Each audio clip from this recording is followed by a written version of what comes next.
Can USC win another Heisman?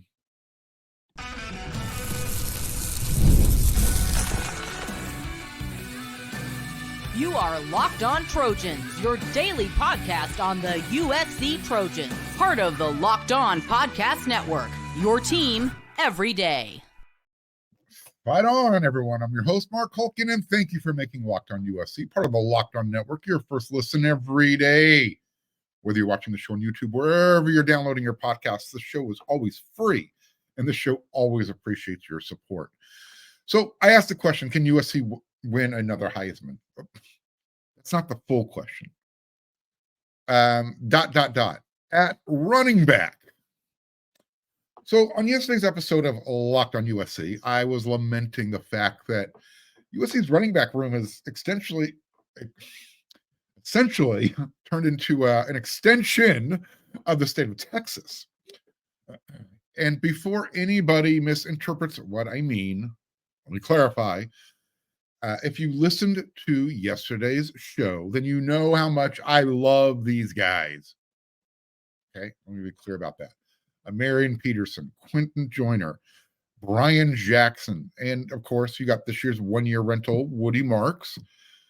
So I cannot wait to see how these guys are able to pound the rock, right?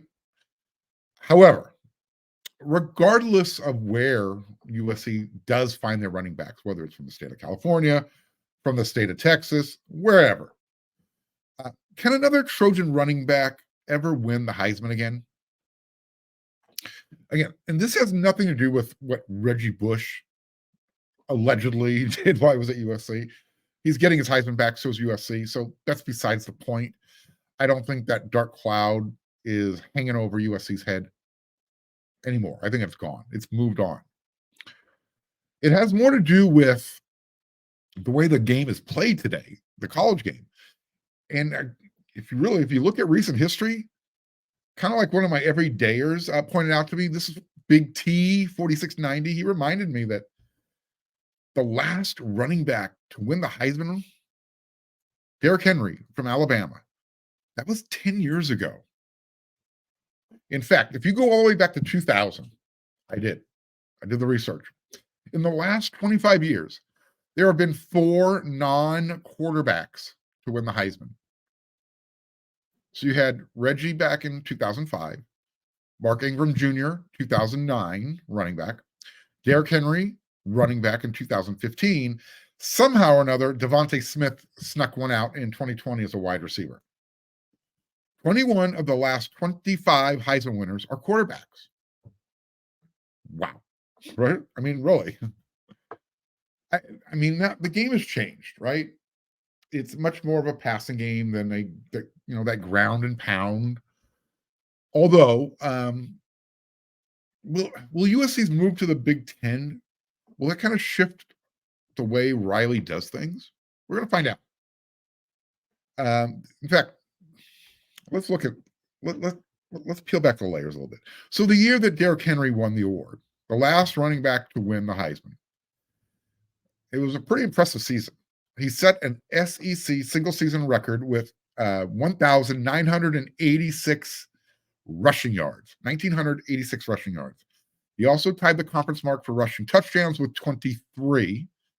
His rushing yardage total led the nation, as did his number of rushing attempts, 339.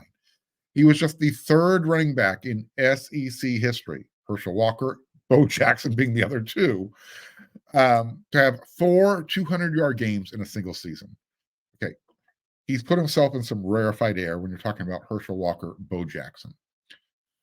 To me, the most impressive number in those stats, it was him carrying the ball 339 times in that season. Unheard of. And that was actually a really good year for running backs, 2015. You had Derrick Henry, the Heisman runner-up, Christian McCaffrey, third place winner, Deshaun Watson, quarterback. Baker Mayfield was fourth. Fifth place, remember the running back from Navy, Keenan Reynolds? He was a fifth place Heisman winner. Well, he came in fifth place in the Heisman for the Heisman Award. Behind him, you had Leonard Fournette, Dalvin Cook, Ezekiel Elliott, and then Connor Cook was a quarterback, and then Trevon Boykin running wide receiver. So 2015 was the year of the running back. It might have been the last time you can say the year of the running back. The year, so I gave you Derrick Henry's numbers. I want to put Reggie Bush's Heisman into context so you can compare numbers. Crazy what Reggie did. So back in 2005, 1,740 rushing yards, 15 rushing touchdowns. He did that on only 200 attempts. So 139 more attempts from Derrick Henry got him roughly 200 more yards.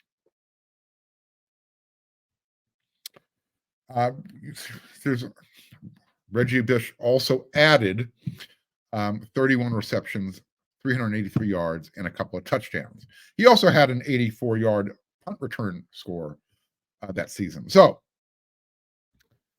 in that season, Reggie had 8 100-yard rushing games.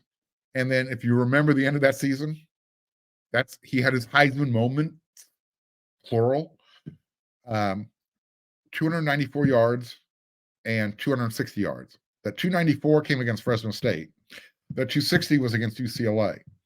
The game against Fresno, he put up over 500 all-purpose yards. Reggie won the game that day. If you watch that game, you know exactly what I'm talking about. Now, I'm not sure what the threshold is for running backs in today's game. 2,000 yards, that's gone the way of the unicorn, the leprechaun. Good luck finding one. I don't think you're going to see that again. Derrick Henry came close. Here's what helps USC. Why a USC running back could still win a Heisman in today's game. It's because, one, they're joining the Big Ten Conference. So in the past, you had those marquee games with Notre Dame or UCLA. You had a really great regular season, and then you picked one of those two games to have your, finger quotes, Heisman moment.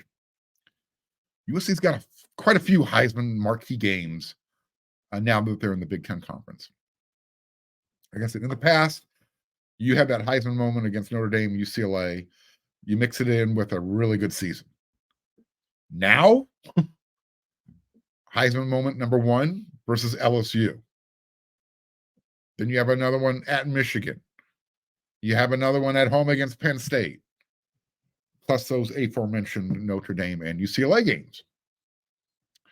I'm not saying can USC win a Heisman this year with one of their running backs. They could. I'm not predicting that. I don't have $5 that I want to bet on that right now. But what it's going to come down to is Lincoln Riley ready to let, finger quotes, a running back carry the ball at least an average of 15 times per game? Because that's what Reggie did. To put up, when he won the Heisman, he averaged 15 carries per game. I don't know. I'm just kind of wondering when the running back renaissance, is it going to happen? Is it going to happen? Will it happen ever again? Or has the passing game surpassed the running game forever? I mean, maybe this is the reason why USC doesn't get those top end, can't miss NFL running backs anymore. Maybe I think USC has a few of them in their room right now, but I'm talking about day one. It's been a while.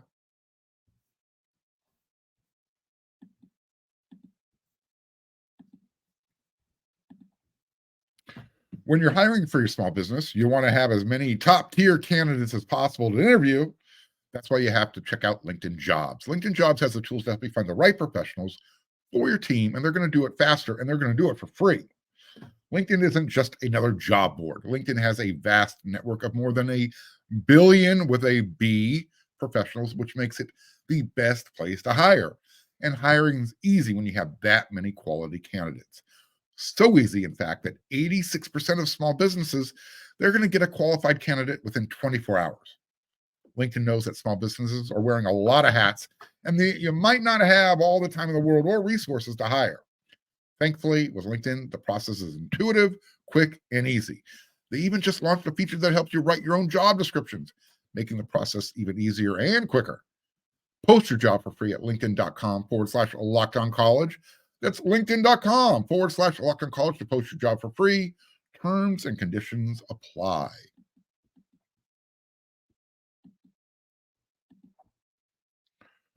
Are you watching Fox Sports, ESPN all day long? You're turning down the volume every time you hear somebody screaming at you? Make the switch to Locked On Sports Today, a free 24/7 sports streaming channel programmed for you every day to bring you the biggest stories without all the screaming. Locked On Sports Today brings you can't-miss analysis, opinions, news, and they're streaming 24/7 on YouTube or the free Amazon Fire TV channels app, part of the Locked On Podcast Network, your team every day. The so-called experts aren't exactly sure where they see USC finishing their first campaign in the Big Ten Conference in 2024. These so-called experts I'm referring to, part of the On3 network, On3 college football experts, Andy Staples and Cody Belair. They were discussing the floors and the ceilings for each of the Big Ten teams. And within that, they had a segment on USC. And USC's range is anywhere from playoffs to the basement. Big range. The so-called experts agreed that Michigan, Ohio State, Oregon, and Penn State have separated themselves from the rest of the conference. In other words, they didn't put USC in their big four when they were talking about who's going to own the conference. Their rationale, their reasoning has everything to do with USC's defense, or the lack thereof. That for whatever reason, it's not going to release its grips from the backs of this team until they show USC has a defense on the field. That's what it's come down to. And I get it. You know, you're only as good as what you've done your last time out. Last time out, USC's defense looked like they were improving. They look like they were improving because they got rid of what was making the defense look so bad. The defensive coordinator and the scheme. So, again, everybody's outlook on USC, their ceiling, how far they can go, how low they can go, it's based on their defense. This is what Andy Staples said. If USC is competent on defense, they could go to the playoffs. That's their ceiling. But he also said, if USC stinks again on defense, they might not even make a bowl game. Andy, bruh, they sucked on defense last year, and they made it to a bowl game. Okay? You think they're going to suck worse than they did in 2023? I don't know if that's humanly possible. Look, I'm on record that USC's pass defense this coming season is going to be significantly improved because, well, I've said it before, I'll say it again. I'm going to throw it out there. Name the Big Ten quarterback on USC's schedule this year that makes you go, oh no, not that guy. USC's got to play him. You can't name one. Look, the secondary could be USC's best defensive unit in 2024. Now, injuries could ravish the roster, so the basement is a possibility, I guess. But it's those types of comments, you know, the off-the-cuff hyperbole things that literally want to make me put people in a timeout, as you can see in the rundown here. So that's what Andy Staples said. He's got his we'll call him his co-host, his talking point buddy, Cody Belair. He kind of agreed, said, you know, the floor for USC might be 5-7. Quote, that's the absolute bottom falling out, Cody Belair said, adding that means that the defense isn't fixed and USC winds up on the wrong side of a number of 50-50 type of games. My interpretation of that was he's at least saying that USC is losing heartbreakers. They're in every game. Remember, USC was in every game last year, except for a couple, which I assume what Cody's referring to now is USC is going to be in a lot of high-scoring games. So, the LSU game, will that set the tone? What's it going to take to shut up the guys, the haters, where they can say, all right, you know what, USC, you've proved to me you've turned the page. You have a defense.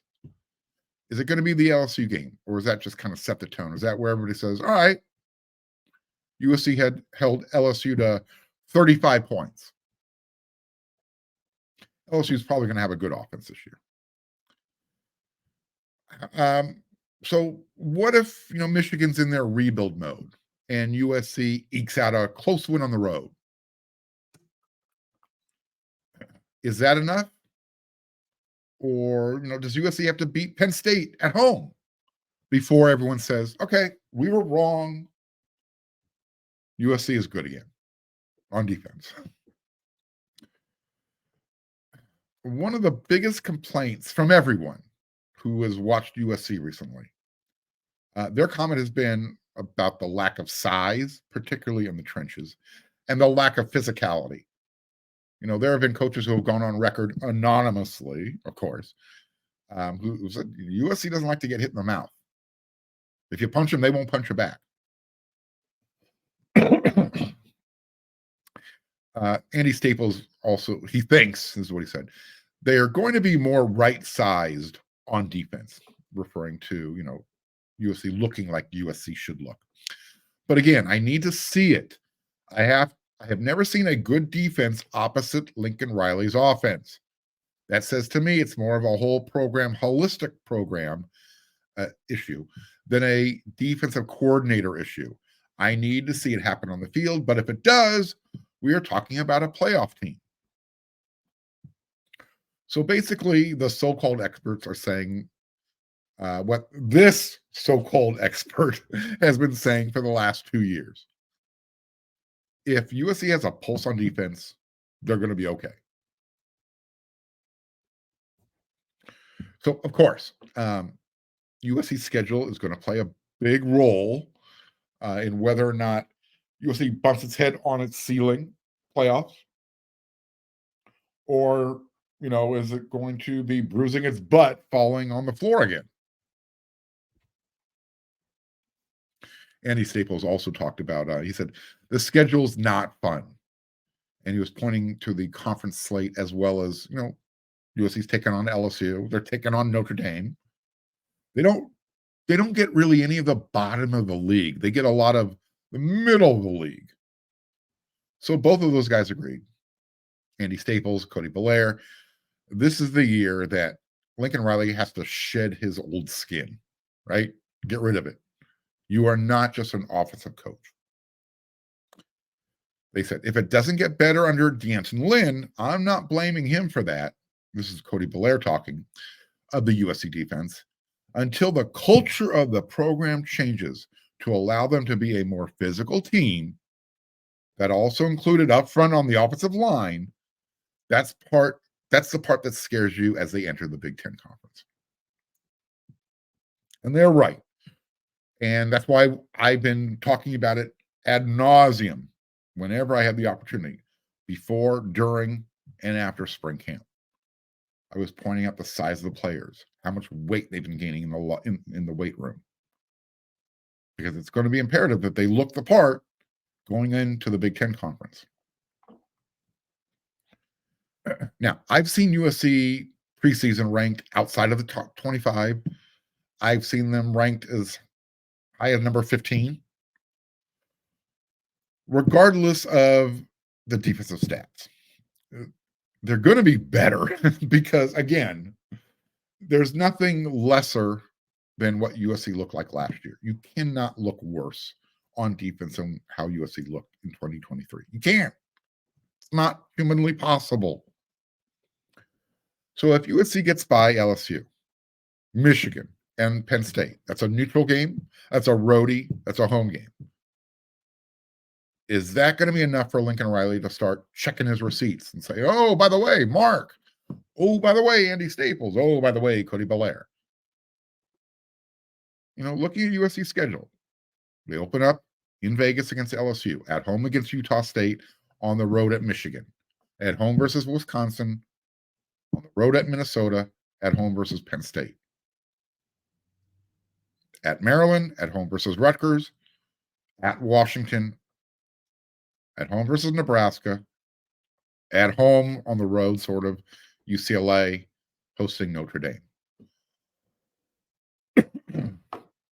Well, no. So what will be the signature moment? Is it winning one of those games that I've been talking about, specifically the first half of the season? Or is it, playing physical football, stopping the running game? What are you looking for? What's going to tell you, you know what? USC has a defense. They can reach their ceiling. They can get to the playoffs. Hit me up in the comments section. Let me know.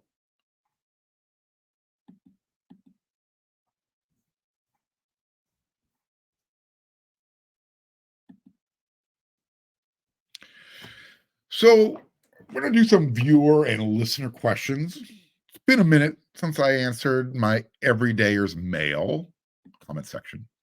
So I figured, you know what? Let's do that right now.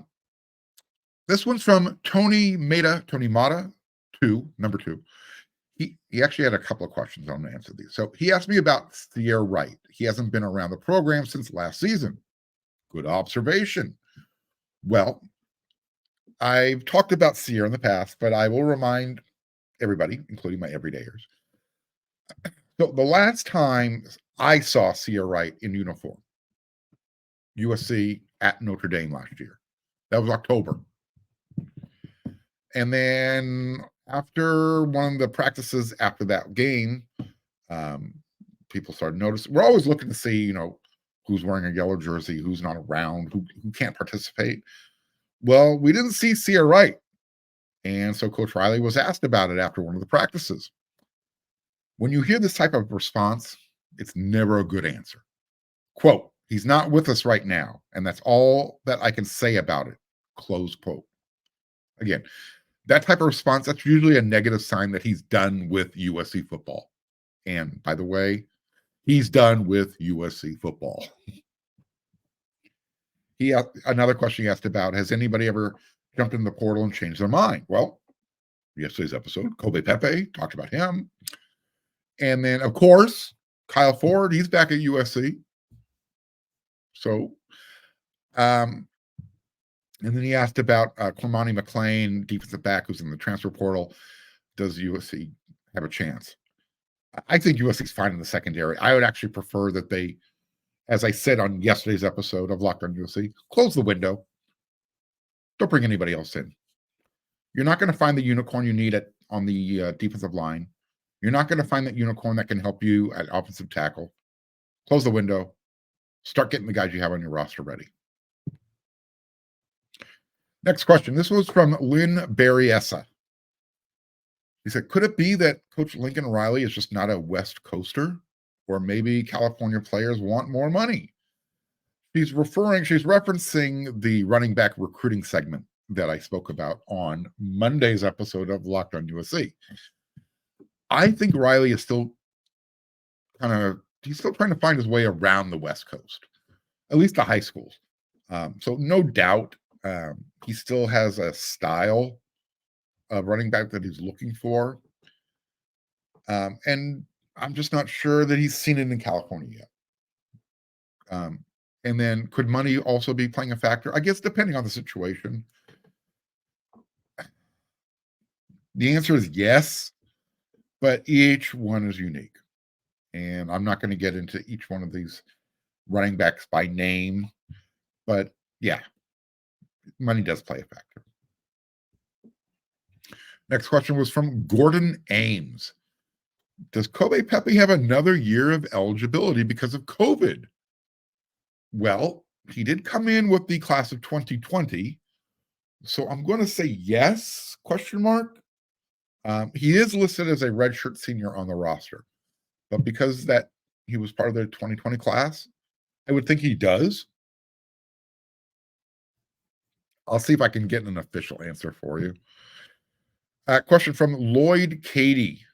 CADY. Why doesn't USC look at Ben Roberts from Oregon, freshman? He's a freshman in the transfer portal, 310 pounds. Well, here's my answer. Number one, it's a great question. Until I hear about a visit being arranged, it's not happening. And I'm wondering if it's not happening because if it has anything to do with USC's 2025 defensive line class. USC's in it for a lot of big-time dudes. You already have a commitment from 5-star Justice Terry. They flipped from Georgia. You've got the commitment from high 4-star Isaiah Gibson. And you got the 4-star Gus Cordova from state of Texas. And USC's in it for Elijah Griffin. They're in it for Justin Hill. Again, you might not want to rock that boat, is what I'm saying. Now, this one wasn't really a question. It's more of a comment, but it's from Big Smith 5572. He's a former Big Ten Conference football player. Again, not so much a question, but it's a nice conversation piece. And it's actually one I brought up before on this show. Which culture adapts? He was asking, will the USC West Coast culture or is the Big Ten culture going to win out in the end? And I totally get where Big Smith was coming from, but I just kind of want to remind everyone, including Big Smith, that when Pete Carroll, when he was building his roster, those John McKay years when they were dominating college football, they were building USC rosters. They had no problem with those Big Ten teams or the SEC teams. Zero issues. I understand where Big Smith's coming from.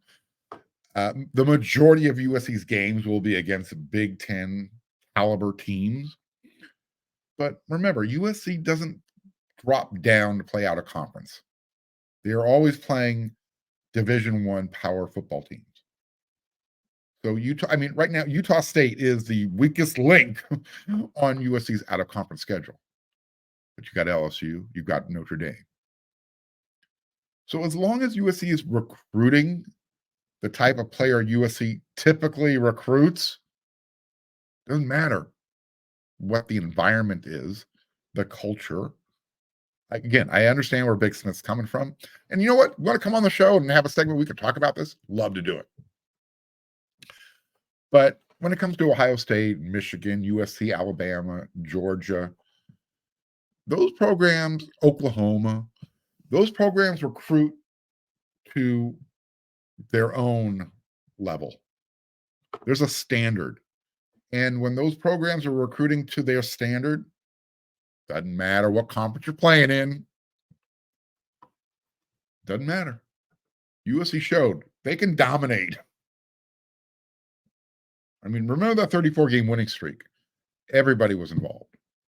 USC was beating Big Ten teams. USC was beating SEC teams, Big 12, Pac-12. Didn't matter. Just line them up, knock them down. But again, I understand where he's coming from. I just think the game has changed. It's not so much of that. I know that you like to run the ball in the Big Ten Conference. But also, look, I've gone over the schedule. The last time USC sees the Big Ten weather is when they go to Maryland in October. After that, everything's on the West Coast. And I do want to remind people, it's not like USC plays in some little perfect weather bubble. In the Pac-12, Pac-10, Pac-8, during that time frame, USC would play in the sleet, snow, rain up in the Palouse, playing Wazoo. The following week, they could be down in the desert playing in 100 degrees. Those are the extremes. You had Colorado. You have Utah. Again, I know people like to make a big thing about the weather. I think it's overplayed. Are there types of weather you prefer not playing in? Absolutely. But we're talking about maybe one time a year. All right. Hey, you guys have questions? You want me to answer them? Send them in. Hit me up in the comment section. I'm going to be back with another episode of Locked On USC tomorrow, because that's what we do 5 times a week, providing content for everybody, spurring ideas for everybody. Hint, hint. Anyways, when you're done making Locked On USC your first listen every day, I want you to head on over to weusc.com. Become a subscriber. It's $1. You're going to get 2 months for $1. Less than a cup of coffee. And definitely less than a gallon of gas. So, until that next episode of Locked On USC, everyone, you know what to do.